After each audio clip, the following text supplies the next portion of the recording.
Hello everyone and welcome to today's Helldivers 2 loadout and discussion video. Today I have one centered around the arc thrower, which since buff divers, it definitely has fell under the wayside. I think a lot of people have kind of forgotten about it. I've seen some discussion about it on Reddit and other areas like that, but not that many YouTube videos. Everyone's kind of been more intrigued with things like the recoilless, the autocannon, just better horde clear weapons.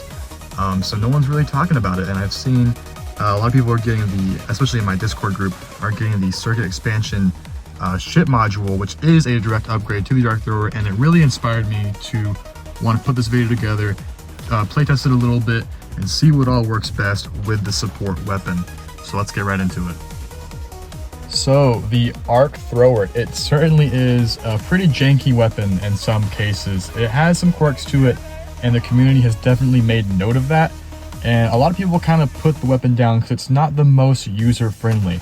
There are some things you have to get used to, namely the weapon, when it fires, it likes to chain its shots to the nearest target. Obviously, there really is no direct aiming with it, and occasionally that chain shot can go into, say, a rock or a bush or a shrub, which are apparently conductive, and that can certainly throw you off, especially when you're firing into a group of enemies. It's not that comfortable, especially when you first pick it up. But once you do get the hang of the weapon, once you do get a feel for it, this thing can be really good for crowd control. It can send a chain shot that damages and stuns enemies through a group of up to 6, and you can keep firing. So you can lock down a breach, you can lock down a bug hole, you can lock down anything.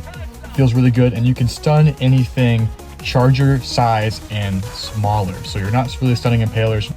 But like I said, for chargers, you have those things on lock. You are stunning them within a single hit. This gives you the perfect window to just throw a thermite on their head and keep moving. That thing's dead.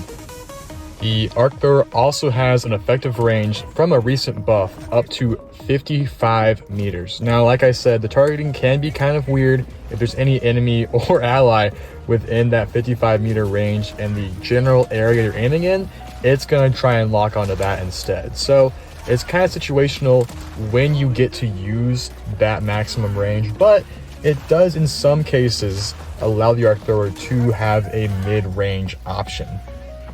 And this mid-range capability does pair very well with the chosen primary weapon for this build. And I playtested a lot of different primaries to see what went best with the arc thrower. I tried the Jar 5, I tried the explosive crossbow, I tried the torture even. But I ultimately came down to the Incendiary breaker, and you know that from the thumbnail. But the Incendiary breaker does round out the arc thrower very well. Most notably, the Incendiary breaker has one of the highest DPSs in terms of primary weapons in the game, which the arc thrower is pretty limited in its damage capability. It does stun and does damage to a lot of enemies at one time, and it is also AP7, so it can dish out some damage. It's 2-shot, 3-shot, a pretty good amount of medium enemies, but anything higher than that for your stalkers, brood commanders, alpha commanders, you're gonna want a bit more damage, especially in a pinch. And luckily, our Ensign Breaker has DPS in spades. It also has a damage over time burning effect, so it is super great for just bursting down any kind of medium unarmored targets that your arc thrower already has a stun on. They pair nicely, very nicely. Another point about the Ensign Breaker, I've been seeing it less and less, especially post buff divers, with the advent of the Blitzer being very good, the explosive crossbow, the Purifier being amazing. I've been seeing it very limited use. That's mostly due to the Ensign Breaker's absolutely abysmal ammo economy. It only gets 4 backup magazines plus the magazine in the gun you get. Each magazine only has 25 rounds. So you only have 125 shots per Ensign Breaker per max fill up. So you really don't get much play with it unless you're running things like the supply pack, which we are not. So I'm counteracting the poor ammo economy with the arc thrower's infinite ammo. If you use the arc thrower more as your primary weapon and the Ensign Breaker as your backup, this kind of counteracts the poor ammo efficiency. So generally, how this build operates and involves opening up with the arc thrower, getting a really good stun on a full group, filling it out with the Incendiary breaker, going back to your arc thrower and just keeping the damage going. This was really great for crowd control, and just keeping things on lock. All the small targets, all the medium targets, even chargers, like I said, they're going to be donezo. Another thing about chargers I forgot to mention, if at any point you're really not going to be breaking charger legs, but if one of your teammates does, the Incendiary breaker is also really useful. I have some clips in this video of just an Incendiary breaker getting on a charger leg that's already pre-broken and just shredding the charger. Chargers in this build are pretty much just obstacles. Another thing about chargers is they are great conduits. They're really big, easy targets. The electricity loves finding a charger, and after you hit a charger, it'll just zap to anything else around that charger. So ironically, charger charging your shots. As for the secondary and throwable, kind of a cop-out, kind of predictable, but grenade pistol, thermite. And that's just because we have no way with our primary, with our support weapon, to plug bug holes. So grenade pistol is a really convenient way to get that done, while also freeing up our throwable slot for the thermites, which are a pretty easy way just to knock down an impaler, knock down a charger. Impalers, I am running something else in the kit in terms of our stratagems to deal with those, but if you're out of those, if they're on cooldown, the thermites are definitely a good get out jail free card for chargers and up. And even titans sometimes. I'm not the best at landing thermites on titans.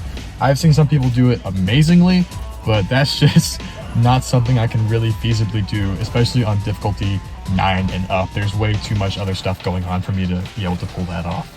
As for our backpack slot, you've been watching the clips that are going on in the background of this video, and it is the jump pack, and post-buff jump pack is absolutely amazing.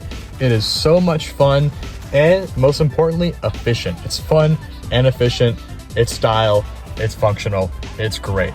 It's really effective. 15-second cooldown, you can either jump in with the instant breaker or jump out with the arc thrower.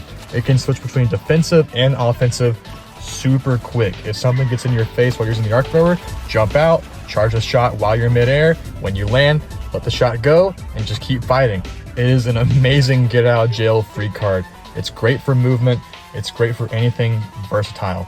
Also with the jump pack, I feel pretty comfortable using medium armor. I still wouldn't recommend using heavy armor for bugs. That just sounds like a really easy way to get tilted really quick. But I feel much more comfortable using medium armor, having a bit more survivability with jump pack, just because it gives you that extra mobility. For our final two stratagems, a lot of these, like most people's videos, they can be preference. In the clips going on behind this video, I'm using a combination of either rail cannon and strafing run, or orbital gas strike and 500 kilo. So essentially, you want something to deal with titans. This build, titans are hard, obviously, and you don't have a recoilless, you don't have something to just done, that titan's gone. So generally, I felt more like I was gravitating towards the orbital rail cannon strike. That was just a really easy, like, I want that titan gone, I don't want to worry about it, especially when I'm away from my team. It's more just ease of use. 500 kilos also works fine. It just, you have to be a bit more accurate compared to the rail cannon strike.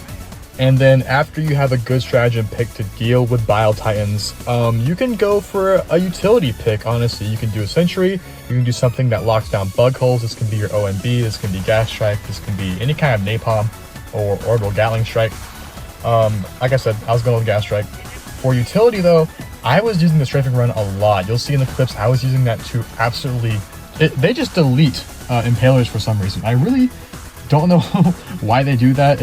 I feel like if a Strafing Run sniffs an Impaler in a general area, that Impaler is head, it's going to blow up. So you'll see in some of the clips that this thing is just an Impaler melter. Also great for structures, great for bug holes. It's honestly really convenient. I think I have a clip in there of a Strafing Run being able to take out even a couple Bile Titans. It's not the most reliable for Bile Titans, but if you see it's already damaged or you have enough time to get 2 or even 3 Strafing Runs on the Bile Titan, that thing's going down. So it really is a utility pick. It really is a comfort pick for me. I've been loving it a lot.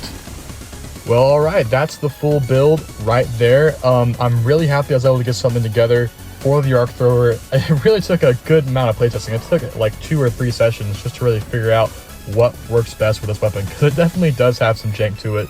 But after figuring it out, after getting used to it and putting something synergistic together for the weapon, it feels really good. This is definitely a build I'm going to come back to in later play sessions. It's a lot of fun, especially with the jump pack, especially with the ability to just, I don't like that charger, it's gone. I would definitely recommend it to you guys. Please let me know what you think about it. Give it a shot. What else do you like using the arc thrower? Let me know. I would love. Did I miss anything? Do you guys like rocket pods? I don't like rocket pods. And yeah, have a good day.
$500 million Terminids.